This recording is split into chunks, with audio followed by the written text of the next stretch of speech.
സത്യപ്രതിജ്ഞ ചെയ്തതിനു ശേഷം ഡൽഹിയിലെ മാധ്യമ സുഹൃത്തുക്കളെ ആദ്യമായി കാണുകയാണ്. എല്ലാവരോടും ഞാൻ എല്ലാ കാര്യത്തിനും നന്ദി പറയുന്നു. ഇനിയുള്ള ദിവസങ്ങളിലും വളരെ സൃഷ്ടിപരമായി നിങ്ങളുടെ ജോലി ചെയ്തുകൊണ്ട് തന്നെ നമ്മുടെ കേരളത്തിനൊരു മാറ്റമുണ്ടാകാൻ നിങ്ങളെല്ലാവരുടെയും സഹായം ഞാൻ വിനയപൂർവ്വം അഭ്യർത്ഥിക്കുകയാണ്. സത്യപ്രതിജ്ഞ ചെയ്തതിനു ശേഷം ബഹുമാനപ്പെട്ട പ്രധാനമന്ത്രിയെയും ബഹുമാന്യയായ ധനകാര്യമന്ത്രിയും സന്ദർശിച്ചു. വളരെ വിശദമായ കൂടിക്കാഴ്ചയാണ് നടന്നത്. നമ്മുടെ കേരളത്തിന്റെ വൈവിധ്യമാർന്ന പ്രശ്നങ്ങളെക്കുറിച്ചും നമ്മുടെ മുൻഗണനകളെക്കുറിച്ചും അവരോട് സൂചിപ്പിച്ചു. നമ്മുടെ സ്വപ്ന പദ്ധതികൾക്ക് എല്ലാ സഹായവും വേണം എന്ന് അഭ്യർത്ഥിച്ചു. നമുക്കറിയാം, കേരളം വലിയ ഒരു സാമ്പത്തിക പ്രതിസന്ധിയിലൂടെ കടന്നു പോകുന്ന കാലമാണ്. ഞാൻ എന്റെ വിശദാംശങ്ങളൊന്നും പറയുന്നില്ല. ഗവൺമെന്റ് തന്നെ തീരുമാനിച്ചിട്ടുള്ളത് കേരളത്തിലെ സമ്പദ് വ്യവസ്ഥയെക്കുറിച്ചുള്ള ഒരു ധവളപത്രം പുറപ്പെടുവിക്കാൻ തീരുമാനിച്ചിട്ടുണ്ട്. ജൂൺ 1 വീക്കിൽ അത് പുറപ്പെടുവിക്കാൻ പോവുകയാണ്. അതുകൊണ്ട് അതിന്റെ സാമ്പത്തിക പ്രതിസന്ധിയുടെ വിശദാംശങ്ങളിലേക്കൊന്നും ഞാൻ കടന്നു പോകുന്നില്ല. പക്ഷെ കേന്ദ്ര സംസ്ഥാന ബന്ധങ്ങളുടെ കാര്യത്തിലുള്ള ചില പ്രശ്നങ്ങൾ അത് പ്രധാനമന്ത്രിയെയും ധനകാര്യമന്ത്രിയെ അറിയിച്ചിട്ടുണ്ട്. അനുകൂലമായ നിലപാടുകൾ ഉണ്ടാകും എന്നാണ് പറഞ്ഞത്. കുറെ കാര്യങ്ങൾ അവരെ ബോധ്യപ്പെടുത്താൻ കഴിഞ്ഞിട്ടുണ്ടെന്നാണ് വിശ്വാസം. അവർ ചില കാര്യങ്ങൾ മുന്നോട്ട് വെച്ചിട്ടുണ്ട്.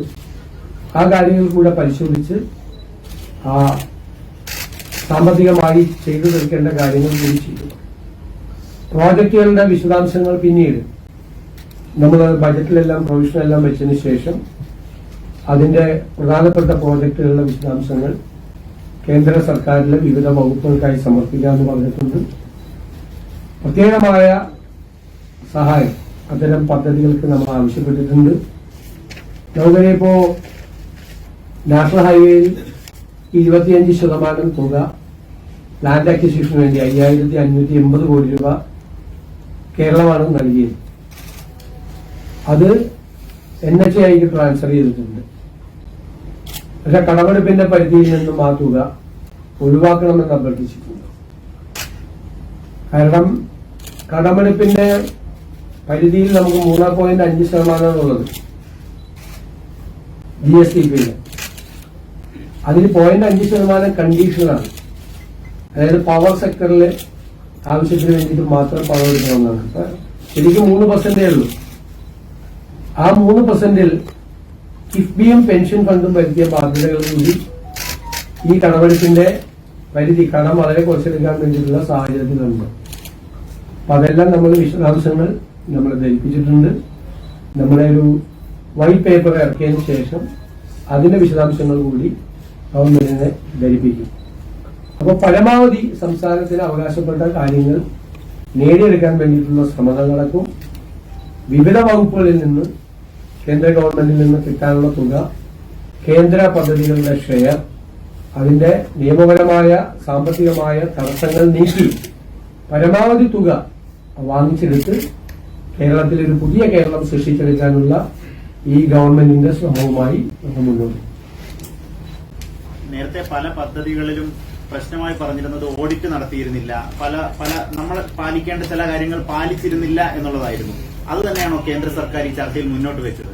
അല്ല, അവരുടെ ഭാഗത്തു നിന്ന് പല കാര്യങ്ങളും സംസാരിച്ചിട്ടുണ്ട്. നമ്മൾ അതെല്ലാം നമ്മളെ പരിശോധിച്ച് എല്ലാ ഡിപ്പാർട്ട്മെന്റുകളിൽ നിന്നും സംസ്ഥാനത്തിന് കിട്ടേണ്ട പണം കിട്ടിയിട്ടുണ്ടോ എന്നുള്ളത് പരിശോധിച്ചുകൊണ്ടിരിക്കുകയാണ്.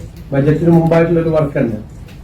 ഏതെങ്കിലും ഡിപ്പാർട്ട്മെന്റുകൾക്ക് പണം കിട്ടാത്തതുണ്ടെങ്കിൽ എന്തുകൊണ്ടാണ് അത് കിട്ടാത്തത്? നിയമപരമായ തടസ്സങ്ങളോ, ഇപ്പൊ താങ്കളിവിടെ സൂചിപ്പിച്ചതുപോലെ യൂട്ടിലിറ്റി സർട്ടിഫിക്കറ്റ് കൊടുക്കാത്തതോ, ഓഡിറ്റഡ് അക്കൗണ്ട്സ് കൊടുക്കാത്തോ ആണോ എന്ന് പരിശോധിച്ചാൽ എത്രയും പെട്ടെന്ന് അത് കൊടുത്താൽ പണം വാങ്ങുന്നതിനുള്ള തടസ്സം നമ്മൾ നീക്കും. അത് സ്റ്റേറ്റ് ഗവൺമെന്റിന്റെ ജോലിയാണ്. അത് നമ്മൾ പരിശോധിച്ചുകൊണ്ടിരിക്കുകയാണ്. നമ്മുടെ ഒരു പ്രോസസ്സ് ബജറ്റിന് മുമ്പായിട്ടുള്ള ഒരു പ്രവർത്തനം നമ്മൾ നടന്നുകൊണ്ടിരിക്കുകയാണ്. അതും അതിന്റെ ലീഗലായിട്ടുള്ള കാര്യങ്ങൾ ഞങ്ങളത് പരിശോധിക്കുന്നുണ്ട്. ഞങ്ങൾ പറഞ്ഞു കഴിഞ്ഞ ദിവസം മന്ത്രിസഭാ യോഗത്തിൽ ഞങ്ങളത് ചർച്ച ചെയ്തു. അതിന്റെ നിയമപരമായ കാര്യങ്ങൾ കൂടി ചർച്ച ചെയ്തുകൊണ്ടിരിക്കും. റെയിൽ പദ്ധതി നമ്മുടെ മുന്നിലുണ്ടോ? അത് ചർച്ചയായിട്ടുണ്ടോ? അല്ല, അത് ഉണ്ടാവണമല്ലോ. നമുക്ക് നിലവിലെ പദ്ധതി കേന്ദ്ര ഗവൺമെന്റും സംസ്ഥാന ഗവൺമെന്റും ഉപേക്ഷിച്ചതാണ്. ഞങ്ങളല്ല ഉപേക്ഷിച്ചത്. സിൽവർ ലൈൻ പദ്ധതി ഞങ്ങളെടുത്ത തീരുമാനമല്ല. ഉപേക്ഷിക്കപ്പെട്ട പദ്ധതിക്ക് വേണ്ടി സ്ഥലം ഏറ്റെടുത്തുകൊണ്ട് ഇറങ്ങിയ വിജ്ഞാപനം അപ്പോഴും നിലനിൽക്കാണ്.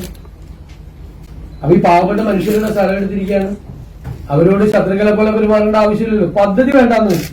പിന്നെ എന്തിനാണ് സ്ഥലം വിടുപ്പിന്റെ വിജ്ഞാപനം? നിങ്ങൾക്കറിയാലോ, സ്ഥലം വിൽക്കാൻ പറ്റില്ല, വാങ്ങിക്കാൻ പറ്റില്ല, നോട്ടിഫൈ ചെയ്താ.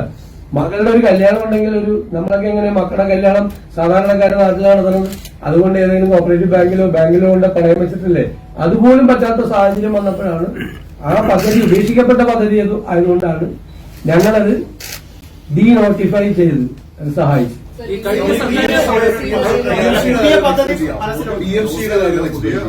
അല്ല, DMCയുടെ കാര്യം ഞങ്ങൾ പരിശോധിച്ചുകൊണ്ടിരിക്കുകയെന്ന് ഞാൻ പറഞ്ഞു. ഞങ്ങൾ മന്ത്രിസഭയിലും ചർച്ച ചെയ്തതിന് ഈ ഒരു ഗവൺമെന്റ് എഗ്രിമെന്റ് വെച്ചതാണ്. അപ്പൊ അതിന്റെ ഇമ്പാക്ട് എന്താണ് എന്നെല്ലാം നമ്മൾ പരിശോധിച്ചിട്ടല്ലേ നമുക്ക് ചെയ്യാൻ പറ്റും.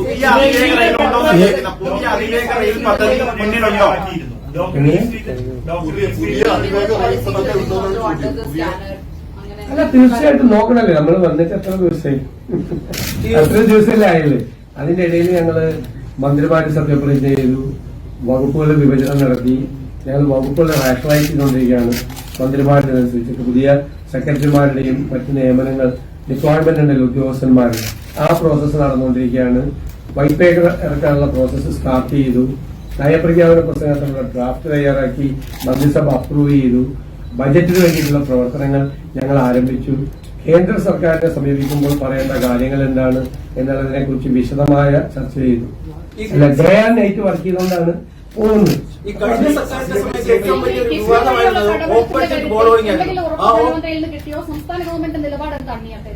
അല്ല, അത് നമ്മളിപ്പോ കിഫ്ബിയുടെ ഡയറക്ടർ ബോർഡ് അടുത്ത ദിവസം നമ്മൾ വെച്ചിട്ടുണ്ട്. കിഫ്ബിയുടെ പൊസിഷൻ എന്താണ് എന്നുള്ളതിന്റെ റിപ്പോർട്ട് തരാൻ കിഫ്ബിയുടെ ടീമിനോട് ആവശ്യപ്പെട്ടിട്ടുണ്ട്. അത് പരിശോധിച്ച് ബാധ്യതകൾ എന്താണ് എന്ന് മനസ്സിലാക്കി ആ കാര്യത്തിൽ ഒരു തീരുമാനം എടുക്കേണ്ടി വരും.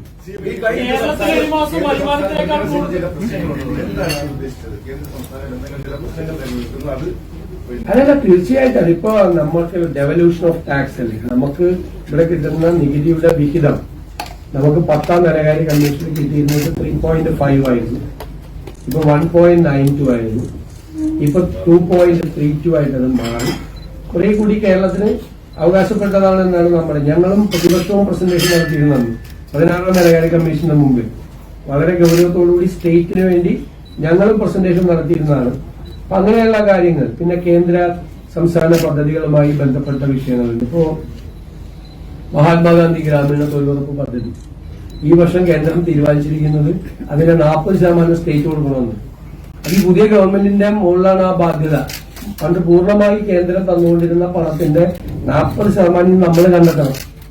പിന്നെ മാത്രമല്ല, ഞാൻ ഡീറ്റെയിൽസിലേക്ക് പോകുന്നില്ല. മറ്റേ ഈ വൈറ്റ് പേപ്പറുകൾ കൊണ്ട് വൈറ്റ് പേപ്പറിലെ രഹസ്യങ്ങൾ പോയി കഴിഞ്ഞാൽ അതൊരു ബ്ലാക്ക് പേപ്പർ ആയി പോകും.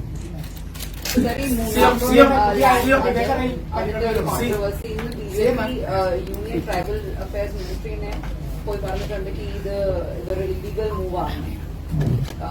കേരള വഖഫ് ബോർഡ് ഉമീദ് പോർട്ടലിൽ അത് ചെയ്യുന്നത്. അല്ല, നമ്മളാദ്യം നമ്മളെ കമന്റ് ചെയ്തിട്ടുണ്ടല്ലോ കറക്റ്റ് ആയിട്ട്. അത് ഈ പുതിയ നിയമത്തിന്റെ പ്രൊവിഷൻസിനെതിരായിട്ടാണ് വഖഫ് ബോർഡ് അത് രജിസ്റ്റർ ചെയ്തിരിക്കുന്നത്. അത് ചെയ്യേണ്ടത് മുത്തവല്ലിയാണ്. മുത്തവല്ലിക്കാണ് ഉമീദ് പോർട്ടലിൽ രജിസ്റ്റർ ചെയ്യാനുള്ള കാര്യം. എന്തുകൊണ്ടാണ് ഒരു ഗവൺമെന്റ് പോയി കഴിഞ്ഞിട്ട് ഈ വഖഫ് ബോർഡ് അവസാനത്തെ സമയത്ത് പോയിട്ട് ഇത് പോർട്ടൽ രജിസ്റ്റർ ചെയ്ത് അവിടെ പോയ മന്ത്രിമാരെല്ലാം അവരോട് പറഞ്ഞത് നിങ്ങളെ ആരെയും ഇറക്കി വിടില്ലെന്നാണ്. അല്ലേ, നിങ്ങളെ ആരെയും ഇറക്കി വിടില്ലെന്നാണ് പറഞ്ഞത്. എന്നിട്ട് ഗവൺമെന്റ് പൊളിറ്റിക്കൽ അപ്പോയിന്റ്മെന്റ് ആണ് വഖഫ് ബോർഡിലാണ്. അല്ലെ, ആ വഖഫ് ബോർഡ് കൂടിയിട്ടൊരു തീരുമാനം എടുത്തിരിക്കുകയാണ് ഇത് വഖഫാണെന്ന്. അപ്പൊ അവരോട് പറഞ്ഞത് കാപട്യമാണ്, അവരെ കളിപ്പിക്കുകയാണ്. ഞങ്ങൾ BJPക്ക് എതിരായിട്ടുള്ള ആരോപണം ഉന്നയിച്ചു. BJP ഈ വിഷയം ഉയർത്തിക്കാട്ടിക്കൊണ്ട് 2 മതവിഭാഗങ്ങളെ തമ്മിലടിപ്പിക്കാൻ ശ്രമിച്ചു. ഞങ്ങൾ ഇടപെട്ടിട്ടാണ് അത് 2 മതവിഭാഗങ്ങൾ തമ്മിലുള്ള സംഘർഷം അല്ലാതാക്കി മാറ്റിയത്. അത് ഞാൻ ഇടപെട്ടിട്ടുണ്ട്. ഫലപ്രദമായ ഇടപെടൽ പാലക്കാട് സാദിഖലി ശിഹാബ് തങ്ങളും PK കുഞ്ഞാലിക്കുട്ടിയും നടത്തിയിട്ടുണ്ട്. അവർ 2 പേരും കൂടി എറണാകുളത്ത് വന്ന് വരാപ്പുഴയിലെ ബിഷപ്പ്മാരെയോട് കണ്ട് സന്ദർശിച്ച് ഇവരെ ഒരു കാരണവശാലും പുറത്തിറക്കി വിടാൻ ഞങ്ങൾ കൂട്ടുനിൽക്കില്ല എന്ന് വാക്ക് കൊടുക്കണം. ഞങ്ങൾ എല്ലാ കാര്യത്തിലും ഇടപെട്ടു. അപ്പൊ സംഘപരിവാറിന് ഒരു അജണ്ട ഉണ്ടായിരുന്നു അവിടെ, രണ്ട് മതവിഭാഗങ്ങളെ തമ്മിലെടുപ്പിക്കുക. അതിന് കുടപിടിച്ചു കൊടുക്കുന്ന സമീപനമാണ് പിണറായി സർക്കാർ അന്ന് സ്വീകരിച്ചത്. ആ സർക്കാർ ഇറങ്ങിയിട്ടും സർക്കാർ വെച്ച പൊളിറ്റിക്കൽ അപ്പോയിന്റ്മെന്റ് ആണ് വകുപ്പ്. അവർ കൊണ്ടുപോയി പോണ പോക്കില് ഇനി വരാനിരിക്കുന്ന സർക്കാർ, ഞാൻ പണ്ടൊരു സ്റ്റേറ്റ്മെന്റ് പറഞ്ഞു 10 മിനിറ്റ് കൊണ്ട് തീർക്കാവുന്ന വിഷയമുള്ളതെന്ന്. 10 മിനിറ്റ് കൊണ്ട് തീർക്കാതിരിക്കാൻ വേണ്ടിയിട്ടുള്ള പണിയാണ് വെച്ചിട്ട് പോയത്. ഞാൻ ഇന്നലെ പറഞ്ഞില്ല 8ന്റെ പണിയാണെന്ന് ചെയ്തിട്ട് പോയത്. കുഴപ്പമില്ല, അതും കൈകാര്യം ചെയ്യുന്ന സംവിധാനം നമ്മുടെ കയ്യിലുണ്ട്. ഞങ്ങൾ അതിന്റെ ലീഗലായിട്ടുള്ള കാര്യങ്ങൾ നോക്കും. അപ്പൊ സിഎംഐ ഈ തെറ്റായ ഒരു തീരുമാനം എടുത്തു എന്ന് പറഞ്ഞല്ലോ കഴിഞ്ഞ ഈ ഉമീദ് പോർട്ടലിൽ രജിസ്റ്റർ ചെയ്ത്, അതപ്പോ റദ്ദാക്കാനായിട്ട് നിയമപരമായ നടപടി തുടങ്ങുമോ? നമ്മളതെല്ലാം പരിശോധിച്ചുകൊണ്ടിരിക്കുകയാണ്. കൃത്യമായ ഇടപെടലുണ്ടാവും. ഞാൻ ഒരു കാര്യം ഉറപ്പ് നൽകിയാണ്, അവിടെ ആ പാവപ്പെട്ട മനുഷ്യരെ അവിടെ നിന്ന് ഇറക്കി വിടുന്ന ഒരു സാഹചര്യം ഉണ്ടാവില്ല. ഞങ്ങളുടെ ഗവൺമെന്റ് അത് പ്രൊട്ടക്ട് ചെയ്യുവാണ്. പിന്നെ എത്രയും പെട്ടെന്ന് അവർക്ക് നികുതി അടയ്ക്കാനുള്ള സംവിധാനവും ആ ഭൂമിയിലെ പൂർണ്ണ അവകാശവും കൂടി അവർക്ക് വാങ്ങിച്ചു. അല്ല, നേരത്തെ പറഞ്ഞ ആളല്ലേ, എപ്പോഴും എല്ലാ ദിവസവും രാവിലെ ഒരേ കാര്യം ആവർത്തിച്ച് പറയുന്നില്ല. ഞാൻ പ്രതിപക്ഷ നേതാവായിരുന്നപ്പോൾ I have made it very clear. അത് പറഞ്ഞിട്ടുണ്ട്. എന്തിനാ ഇപ്പൊ ചോദിക്കുന്നത്? കുത്തിത്തിരിപ്പാണ്. അത് വേണ്ട, എല്ലാ ദിവസവും ഒരേ ചോദ്യം ചോദിക്കണ്ട. മുഖ്യമന്ത്രിയുടെ ഗവൺമെന്റ്മാരെ സസ്പെൻഡ് ചെയ്തു ആലപ്പുഴ സംഭവത്തിൽ. ആ സംഭവത്തിൽ കേസ് അട്ടിമറിക്കാൻ ഒത്താശ ചെയ്ത ADGPയെ മാറ്റി നിർത്തി അന്വേഷിക്കണമെന്നൊരു ആവശ്യം ഈ മർദ്ദനമേറ്റവർ ഉന്നയിച്ചിട്ടുണ്ട്. റിപ്പോർട്ട് വരട്ടെ. എന്താ ചെയ്തത്? നമ്മുടെ ശ്രദ്ധയിൽപ്പെട്ടു. നമുക്ക് നേരത്തെ അറിയാം, ഞങ്ങൾ ഡിമാൻഡ് ചെയ്തുകൊണ്ടിരിക്കുകയാണ്. ഞങ്ങളിത് രാഷ്ട്രീയ പ്രതികാരം നൽകാൻ വേണ്ടി ചെയ്തതല്ല. ആദ്യത്തെ ക്യാബിനറ്റിൽ എടുത്ത ഒരു തീരുമാനമാണ്. എന്താ തീരുമാനം? കേസെടുത്തില്ല അവർക്കെതിരെ. അപ്പൊ ഇരകളായ കുട്ടികൾ പോയി കോടതി പോയി. അപ്പൊ കോടതി കേസ് അന്വേഷിക്കാം. കോടതി കേസ് അന്വേഷിക്കാൻ പോലീസിനോട് പറഞ്ഞപ്പോൾ പോലീസ് ആ കേസ് അന്വേഷിച്ചു. ആ കേസ് അന്വേഷിച്ചതിന്റെ യഥാർത്ഥ റിപ്പോർട്ട് അട്ടിമറിക്കപ്പെട്ടു. എന്നിട്ട് കോടതിയിൽ പറഞ്ഞതിന്റെ വീഡിയോ ഇല്ലാന്ന് പറഞ്ഞു. അങ്ങനെ ഒരു മർദ്ദനം നടന്നിട്ടില്ല എന്ന് പച്ചക്കള്ളം പോലീസ് കോടതി പറഞ്ഞു. അപ്പൊ കുട്ടികൾ അതിന്റെ വീഡിയോ ഹാജരാക്കി. വീഡിയോ എല്ലാവരും കണ്ടുകൊണ്ടിരിക്കുന്ന വീഡിയോ ആണ്. എല്ലാ ചാനലുകളിലും കൂടി വീഡിയോ കേരളത്തിലെ ജനങ്ങൾ മുഴുവൻ കണ്ടുകൊണ്ടിരിക്കുന്ന, ഇപ്പോഴും ഇന്നും കണ്ടുകൊണ്ടിരിക്കുന്ന വീഡിയോ ആണ്. അങ്ങനെ ഒരു വീഡിയോ ഇല്ല എന്ന് പോലീസ് കോടതിയിൽ പച്ചക്കള്ളം പറഞ്ഞു, ഇല്ലേ? അപ്പൊ കോടതി ഒരു പുനരന്വേഷണത്തിന്, പുനരന്വേഷണമല്ല, റീഇൻവെസ്റ്റിഗേഷൻ അല്ല, ഫർദർ തുടരന്വേഷണത്തിന് വേണ്ടിയിട്ട് ഉത്തരവിട്ടു. ആ അന്വേഷണം നടത്തിയില്ല. ആ അന്വേഷണം വെച്ച് താമസിപ്പിച്ചു ആണല്ലോ. ആ ഘട്ടത്തിൽ ഞങ്ങളുടെ ഗവൺമെന്റ് അധികാരത്തിൽ വന്നു. ഞങ്ങളൊരു സ്പെഷ്യൽ ഇൻവെസ്റ്റിഗേഷൻ ടീമിനെ വെച്ച് അത് അന്വേഷിച്ചു. അതിന്റെ റിപ്പോർട്ട് കിട്ടിയതിന്റെ അടിസ്ഥാനത്തിലാണ് അവർക്കെതിരായിട്ട് നടപടി സ്വീകരിച്ചത്. അതിൽ നേരത്തെ ചോദിച്ച ചോദ്യത്തിന്റെ മറുപടി, ആ റിപ്പോർട്ട് പരിശോധിച്ച് അത്തരം കാര്യങ്ങൾ ഉണ്ടെങ്കിൽ അതിലേക്ക് കൂടി പോകും. അത് റിപ്പോർട്ട് പരിശോധിച്ചിട്ട് വേണം. ഇപ്പൊ എന്റെ കയ്യിൽ ആ റിപ്പോർട്ട് വന്നിട്ടില്ല. ഹോം മിനിസ്റ്റർ പറഞ്ഞിരുന്നു ആ റിപ്പോർട്ട് കിട്ടി ആദ്യ ഘട്ടത്തിലായിട്ട് അവർക്കെതിരായിട്ട് നടപടി സ്വീകരിക്കുന്നു. ദുർബലമായ വകുപ്പുകളാണ് അവർക്കെതിരെ ചുമത്തിയിരിക്കുന്നതെന്നാണ് ഇന്ന് കോടതി തന്നെ പറഞ്ഞത്. ബെയിലബിൾ ഒഫൻസസ് ആണ്. എന്തൊരു ക്രൂരമായ മർദ്ദനമാണ് നടത്തിയിരിക്കുന്നത്. ഇപ്പൊ ഓരോ കാര്യങ്ങൾ പുറത്തു വന്നല്ലോ. അവിടുത്തെ SP കൊടുത്ത റിപ്പോർട്ട് പൂഴ്ത്തി, DYSP ക്രൈംബ്രാഞ്ച് DYSP കൊടുത്ത റിപ്പോർട്ട് പൂഴ്ത്തി, ഇല്ലേ? ഒരുപാട് മാനിപ്പുലേഷൻസ് അതിന്റെ അകത്ത് നടന്നിട്ടുണ്ട്.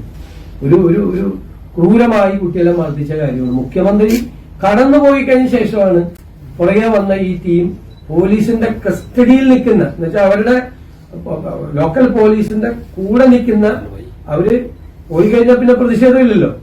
ഈ പ്രതിഷേധം പ്രകടിപ്പിക്കുമെന്ന് പറഞ്ഞിട്ടാണ് അവരെ തല്ലിയൊന്നുമില്ല. മുഖ്യമന്ത്രി പോയി കഴിഞ്ഞിട്ടും പോലീസിന്റെ കൂടെ നിൽക്കുന്ന ആളുകളെ ഈ വണ്ടിയിൽ വന്നിറങ്ങിയ സംഘം ക്രൂരമായി മർദ്ദിക്കുന്ന ദൃശ്യമാണ്. കേരളത്തിൽ ആരെങ്കിലും അത് കണ്ട സഹിക്കും? മക്കളുള്ളവർ ആരെങ്കിലും കണ്ട അത് സഹിക്കും? ഞാനല്ലേ പറഞ്ഞത്, ചില കാര്യങ്ങൾ മറക്കാൻ പറ്റില്ല. ഈ നടപടി താഴെത്തട്ടിലുള്ള ഉദ്യോഗസ്ഥരിൽ വരട്ടെ. നമ്മുടെ റിപ്പോർട്ട് മുഴുവൻ പരിശോധിച്ചിട്ട് ഉചിതമായ തീരുമാനങ്ങളുണ്ടോ? ഉചിതമായ തീരുമാനം അതല്ലേ ഞാൻ പറഞ്ഞത്. മനസ്സിലായി, എനിക്ക് ചോദ്യം മനസ്സിലായി. ഉചിതമായ തീരുമാനങ്ങൾ എല്ലാ കാര്യത്തിലും ഉണ്ടാവും. ആ റിപ്പോർട്ട് പൂർണ്ണമായി പരിശോധിക്കട്ടെ. ആദ്യത്തെ സ്റ്റെപ്പാണ് ഇപ്പൊ ചെയ്യുന്നത്. ഇവിടെ മുൻ മുഖ്യമന്ത്രി വന്നതിന് ശേഷം കേരള ഹൌസിന്റെ ഗേറ്റുകൾ അടച്ച് ഡൽഹിയിലെ മലയാളി സമൂഹത്തിന് കേരള ഹൌസിലേക്കുള്ള പ്രവേശനം നിഷേധിച്ചു. എന്നിട്ട് പിൻഭാഗത്തുകൂടെ ക്യാമ്പിലേക്ക് പ്രവേശിക്കുന്ന ഒരു സാഹചര്യം ഉണ്ടായി. ഇപ്പോൾ തിരുവനന്തപുരത്തെ സെക്രട്ടേറിയറ്റിന്റെ വാർത്തകളൊക്കെ വന്നു. ഇത് ഡൽഹി മലയാളികൾക്കിടയിൽ വലിയ പ്രതിഷേധം ഉണ്ടാക്കിയ സംഭവമായിരുന്നു. ഈ മുൻ മുഖ്യമന്ത്രി ചെയ്തു വെച്ചൊരു സംഗതിയാണ്. അപ്പൊ ഈ ഗേറ്റുകൾ തുറക്കാനുള്ള ഒരു സംവിധാനം ഞാനിത് പരിശോധിക്കാം. ഞാൻ അവിടെ താമസിക്കുന്ന നോക്കത്ത് ഇതിൽ കൂടി മലയാളികളോ വേറെ ഏതെങ്കിലും സംസ്ഥാനക്കാരോ വരാൻ നോക്കി എനിക്ക് ഒരു പ്രശ്നമില്ല. എനിക്കൊരു പ്രശ്നമില്ല. എന്നെ ആക്രമിക്കാനൊന്നുമല്ലല്ലോ അവര് വരുന്നത്. അല്ലല്ലോ. അത് എന്തുകൊണ്ടാണ് അന്ന് അങ്ങനെ തീരുമാനം എടുത്തെന്നറിയില്ല. ഞാനതൊന്നും കുറ്റപ്പെടുത്തുന്നില്ല. പക്ഷെ എനിക്കതൊരു പ്രശ്നമല്ല. ഞാനത് പരിശോധിച്ച് ഉചിതമായ നടപടി ചെയ്യും. ട്രാവൻകൂർ പാലം സന്ദർശിച്ചിരുന്നു. അവിടെ അഴിമതി നടന്നതായി എന്തെങ്കിലും പരാതി ലഭിച്ചതിന്റെ അടിസ്ഥാനത്തിലാണ്? അല്ല. അത് ട്രാവൻകൂർ പാലസ് സന്ദർശിക്കേണ്ടത് സംസ്ഥാന ഗവൺമെന്റിന്റെ കീഴിലുള്ള ഒരു കാര്യമാണ്. നമ്മുടെ ഈ തലസ്ഥാന നഗരികളുടെ വലിയൊരു അസറ്റാണ്. അതിനെ ഏറ്റവും ഭംഗിയായി സ്റ്റേറ്റിന് അഭിമാനകരമായ ഒരു ഹെറിറ്റേജ് സംരംഭമാണ്. എനിക്ക് വലിയ അഭിമാനം തോന്നി അതിന്റെ അകത്ത് നിന്ന് കഴിഞ്ഞപ്പോൾ. അങ്ങനെയാണ് അത് ഈ സ്റ്റേറ്റിന്റെ പ്രൈഡാക്കി തന്നെ നിലനിർത്തും. താങ്കൾ പറഞ്ഞ കാര്യങ്ങളൊക്കെ നമ്മൾ വരട്ടെ. ഒരു ഒറ്റ ഇരിപ്പിൽ ചെയ്യാൻ പറ്റുമോ? പരിശോധിക്കാം. മെച്ചപ്പെടുത്താൻ ഒരു പ്രോജക്ട് കൊണ്ടുവരുമോ? അത് നോക്കാം. കേരളത്തിന്റെ കാര്യത്തില് ഈ തുറമുഖങ്ങൾ കൂടുതൽ വരുന്നു, അതോടൊപ്പം തന്നെ ഏവിയേഷൻ രംഗത്തെ വികസനം, അത് പിഎമ്മുമായിട്ടുള്ള കൂടിക്കാഴ്ച? അല്ല, തീർച്ചയായിട്ടും ഞാൻ പറഞ്ഞ നമ്മുടെ സ്വപ്ന പദ്ധതികൾ നമ്മൾ അവരുടെ മുമ്പാകെ നമ്മൾ ചെയ്തിട്ടുണ്ട്. ഇനി ബജറ്റിൽ പ്രൊവിഷനും കൂടി കൊടുത്തു കഴിഞ്ഞിട്ടുള്ള ഫർദർ ഡിസ്കഷൻസ് നടക്കും. അത് നമ്മൾ നേരത്തെ ഡിക്ലെയർ ചെയ്തല്ലേ. ഇത് ആർക്കറിയാൻ പാടാത്തത്? ഈ ചർച്ചയിലൊക്കെ അതിവേഗ റെയിൽ വരുന്നുണ്ടോ എന്നുള്ളതാണ് അറിയേണ്ടത്. UDFന്റെ പക്കൽ അങ്ങനെ ഒരു പദ്ധതി ഉണ്ട്. വരട്ടെ. എല്ലാം കൂടി ഒരുമിച്ച് പറഞ്ഞു കഴിഞ്ഞാൽ ബുദ്ധിമുട്ടായി പോകും. നിങ്ങൾക്ക് തന്നെ ബുദ്ധിമുട്ടായി പോയി. ഇതെല്ലാം കൂടി എഴുതണ്ടേ, പറയും വേണ്ടേ? നിങ്ങൾ തന്നെ വിഷമിക്കും. ഇപ്പൊ തന്നെ ഇതുമാത്രം ഇങ്ങനെ ആരെങ്കിലും ഇരുന്നേലും പാവത്തിനെ പോലെ ചോദിക്കുന്ന എല്ലാ ചോദ്യത്തിനും മറുപടി പറഞ്ഞു.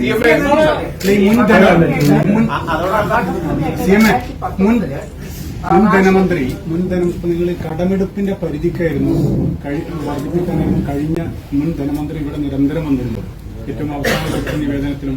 അപ്പൊ അത് സംബന്ധിച്ച് പ്രത്യേകിച്ച് എന്തെങ്കിലും ഒരു നിർമ്മല? അല്ലല്ല, നമ്മളിതൊരു കർട്ടസി കോളല്ലേ, നമ്മൾ അവരെ കണ്ടല്ലേ, ആദ്യം കണ്ടല്ലേ ഉള്ളൂ. ഇനി വരുന്ന വരവെന്ന് വെച്ചാൽ നമ്മളെല്ലാം പ്രിപ്പയർ ചെയ്ത് നമ്മുടെ വൈറ്റ് പേപ്പർ നമ്മളെ പുറത്തിറങ്ങും, നമ്മുടെ ബജറ്റ് പുറത്തിറങ്ങും. നമ്മളൊരു ആമുഖമല്ലേ എപ്പോഴും പറയാൻ പറ്റുള്ളൂ. ആദ്യത്തെ മീറ്റിംഗിൽ തന്നെ നമുക്കൊരു ഡീറ്റെയിൽഡ് പ്രസന്റേഷൻ ഒന്നും അല്ലല്ലോ. നമ്മൾ നമ്മുടെ പൊതുവായ കാര്യങ്ങളൊക്കെ പറഞ്ഞു. ഇപ്പോ നമുക്കിപ്പോ ഒരു പ്രശ്നം, നിങ്ങളത് അതുകൂടി പറയാം. നമ്മുടെ ബാക്ക് ബോൺ എക്കോണമിയുടെ നട്ടെല്ലെന്ന് പറയുന്നത് ഗൾഫിൽ നിന്ന് വരുന്ന റെമിറ്റൻസ് ആണ്, അല്ലെ? ഈ ഗൾഫ് വാർ അതിനെ ബാധിച്ചിട്ടുണ്ട് സാരമായിട്ട്. 1. 2, ഈ ക്രൂഡിന്റെ പ്രൈസ് കൂടിയത് 4 പ്രാവശ്യം കൂടി. അതിന്റെ ഏറ്റവും ആഘാതം വരാൻ പോകുന്നത് കേരളത്തിന്റെ സമ്പദ് വ്യവസ്ഥയ്ക്ക്. കാര്യം പെട്രോളിന്റെ ഡീസലിന്റെ അല്ല, ക്രൂഡ് ഓയിലിന്റെ ഓയിൽ പ്രൈസസ് ആണ് വില കൂടിയത്, എല്ലാത്തിന്റെയും കൂടി. അതിന്റെ അകത്ത് എന്താ സംഭവം? കേരളമാണ് ഇന്ത്യയിലെ ഏറ്റവും നമ്പർ 1 കൺസ്യൂമർ സ്റ്റേറ്റ്, അല്ലെ? നമുക്കാണ് ഏറ്റവും ദൂരെ നിന്ന് സാധനങ്ങൾ വരുന്നത്. ട്രക്കുകൾ ഏറ്റവും കൂടുതൽ വരുന്നത് കേരളത്തിലേക്കാണ്, ഏറ്റവും കൂടുതൽ. അപ്പൊ ആ ഡീസലിന്റെ വില കൂടുമ്പോൾ ഈ ട്രക്കുകളുടെ ചാർജ് കൂടും, അല്ലെ? അത് നമുക്ക് വിലക്കയറ്റം ഉണ്ടാകാൻ പ്രേരണയാണ്.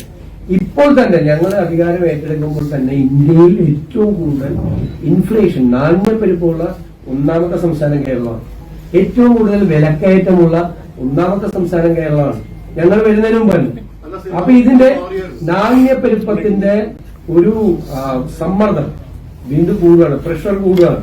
കാരണം ഇൻഫ്ലേഷണറി പ്രഷറാണ് ഈ ഓയിൽ പ്രൈസ് കൂടുന്നതോടുകൂടി ഉണ്ടാവുന്ന ഏറ്റവും പ്രധാനപ്പെട്ട കാര്യം, അല്ലെ? അപ്പൊ 2-3 നെഗറ്റീവായിട്ടുള്ള കാര്യങ്ങൾ, ഈ ഗൾഫ് വാറും റെമിറ്റൻസ് കുറഞ്ഞതും ഈ ഓയിൽ പ്രൈസ് കൂടിയതും കേരളത്തിന്റെ സമ്പദ് വ്യവസ്ഥയാണ് ഇന്ത്യയിലെ ഏത് സ്റ്റേറ്റ് ഇക്കോണമിയേക്കാൾ കൂടുതൽ ബാധിക്കുന്നത്. So you're mentioning about the economic crisis currently and the fallout of it as well. You were mentioning about the economic crisis, the crude oil crisis and the fallout of it, specifically on Kerala. However, we're seeing the Union Home Minister today announce the formation of a high-level committee on demographic change, saying it is vital that abnormal shifts in population at religious and social levels be looked into. What are your comments of this committee being constituted at this point specifically? I don't know about the details of that committee. I said about the inflationary pressure on the state economy. You know that backbone of our economy is the remittance from the Gulf. Since Gulf War started for the last 2 months, it affected a lot on our economy. Second thing, 4 times the government of India increased the oil prices. Since a consumer state, that price hike will affect Kerala very badly. Because the trucks are coming from distant places to Kerala. Then they have to consume more diesels in a bigger place. And Kerala itself is inflation level number 1 in India and the price rise number 1 in India. Now the price hike in the oil sector will put more inflationary pressure on the Kerala economy. The price rise may high. So we have presented this matter, this peculiar situation before the government of India. That is our duty. Then I don't know the details of the committee formed to study on demographic shift, and I don't know the details. After studying the details, I will reply to you. നികുതി കുറയ്ക്കാൻ തയ്യാറാകുമോ എന്ന് പിണറായി വിജയൻ അങ്ങേ വെല്ലുവിളിച്ചിട്ടുണ്ട്. Also, you had a meeting with Finance Minister today. So, what is the outcome of this meeting, sir? At a meeting, we have presented, it was a courtesy call, we have presented our cases initial. A full-fledged presentation will be held later on. ഇന്ധന നികുതി കുറയ്ക്കാൻ തയ്യാറാകുമോ എന്ന് പ്രതിപക്ഷ നേതാവ് അങ്ങേ വെല്ലുവിളിച്ചിട്ടുണ്ട്. Especially in light of the need. So, what is your view on the repeated paper leaks, and especially in light of the NEET paper leak, and also the issue being faced by CBSE Class 12 students on the exam portal? What is your view on that? We have complaints to the union government about 2 matters regarding the NEET examination and the CBSE marks. We have made complaints. As a chief minister, I have sent complaints to the concerned ministries. Petroleum നികുതി കുറയ്ക്കില്ലേ? അതായത് ഈ മറ്റേ ഗൾഫിൽ പിന്നെ പശ്ചിമേഷ്യയിലെ സംഘർഷങ്ങൾക്ക് സമ്മർദ്ദത്തെ പറ്റി ചൂണ്ടിക്കാണിച്ച പ്രധാനമന്ത്രിയുടെ പ്രതികരണം ഉണ്ടായിരുന്നു. അത് കാരണം ചെയ്യാൻ ഏതെങ്കിലും രീതിയിലുള്ള ഒരു സഹായം അങ്ങനെ ഒരു അല്ലല്ല, ഇനീഷ്യലായിട്ട് ഇത് പറയുന്നതല്ലേ, നമ്മൾ ഇങ്ങനത്തെ നമ്മുടെ സിറ്റുവേഷൻ പറയുന്നതല്ലേ. ഞാൻ പറഞ്ഞത് നമ്മള് ഫുൾ ഫ്ലെഡ്ജഡ് ആയിട്ടുള്ള ഒരു പ്രസന്റേഷൻ ഒക്കെ നമ്മൾ അടുത്തതിലല്ലേ നമ്മൾ നടത്താം. ഇതൊരു നിങ്ങൾക്കറിയാലോ, എന്നെക്കാളും ഇത് അറിയാവുന്നതാണ്. ഞാൻ പണ്ട് കേരളത്തിലെ കേരള ഗവൺമെന്റിന് ഒരു സ്പെഷ്യൽ റെപ്രസെന്റേറ്റീവ് ഉണ്ടായിരുന്നു ഇവിടെ ഡൽഹിയിൽ. താങ്കളുടെ ഗവൺമെന്റ് അത് തുടരാൻ ആലോചിക്കും? നമുക്ക് ആലോചിക്കാം. ഇത് എങ്ങനെ ഒരു തീരുമാനം എടുക്കുന്നത് എങ്ങനെയാണ്? ഞാൻ ഇന്നലെ ക്യാബിനറ്റ് കഴിഞ്ഞിട്ട് ഈ കാര്യം പറഞ്ഞിരുന്നു. നിങ്ങളത് കേൾക്കാത്ത പോലെ 4 പ്രാവശ്യം അതേ ചോദ്യം ചോദിക്കാം. ഞാൻ വളരെ I M made it very clear. എങ്ങനെയാണ് ഒരു ഗവൺമെന്റിന് തീരുമാനം എടുക്കാൻ പറ്റുന്നത്? 4 പ്രാവശ്യമാണ് കൂട്ടുന്നത്. ഓരോ പ്രാവശ്യം കൂട്ടുമ്പോഴും ഇത്ര % കുറയ്ക്കണമെന്ന് പറഞ്ഞ ഒരു ഗവൺമെന്റിന് തീരുമാനം എടുക്കാൻ പറ്റും? ഇത് ഓരോ ദിവസം വന്നുകൊണ്ടിരിക്കുകയാണ്. 4ാമത്തെ പ്രാവശ്യമാണ് ഇത് കൂട്ടിയത്. അല്ലല്ല, ലെറ്റ് മീ കൺക്ലൂഡ് പ്ലീസ്. 4 പ്രാവശ്യം കൂട്ടി. ഇത് ഇനി നാളെ കൂട്ടുമെന്ന് നിങ്ങൾക്ക് ആർക്കെങ്കിലും അറിയോ? ഇതിന് നമുക്കൊരു കോൺക്രീറ്റ് ആയിട്ടുള്ള ഒരു സംഭവം, ഒരു തീരുമാനം എടുക്കുമ്പോൾ എത്ര രൂപയാണ് കൂട്ടിയിരിക്കുന്നത്, അത് കൺസ്യൂമറിന്റെ മീതെയുള്ള ഇമ്പാക്ട് എന്താണ്, നമ്പർ 1. നമ്പർ 2, സ്റ്റേറ്റ് എക്സ്ചക്കറിൽ കൂടുതൽ പൈസ വരുമോ, എന്താണ് നമ്മൾ നോക്കണ്ടേ, പരിശോധിക്കണ്ടേ. ഒരു കണക്കില്ലാതെ എങ്ങനെ ഒരു തീരുമാനം എടുക്കണം? കൊട്ടക്കണക്കെടുത്ത് തീരുമാനം എടുക്കാൻ പറ്റുമോ?